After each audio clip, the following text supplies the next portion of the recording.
आता पुलवामाच्या घटनेवरती काही बोलले की निवडणूक आयोग बंदी लावतं आणि ही यंत्रणा भाजपच्या हातातली बाहुली आहे. आम्हाला सत्तेत येऊ द्या, त्यांना देखील जेलची हवा खायला पाठवू, असं खळबळजनक वक्तव्य वंचित बहुजन आघाडीचे नेते प्रकाश आंबेडकरांनी केलंय.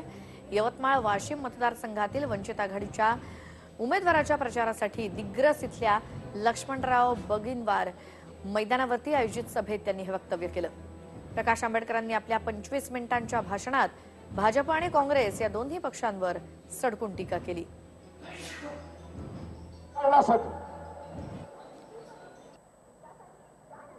हे सैन्याचाही बळी द्यायला निघाले तशी असणारी पक्ष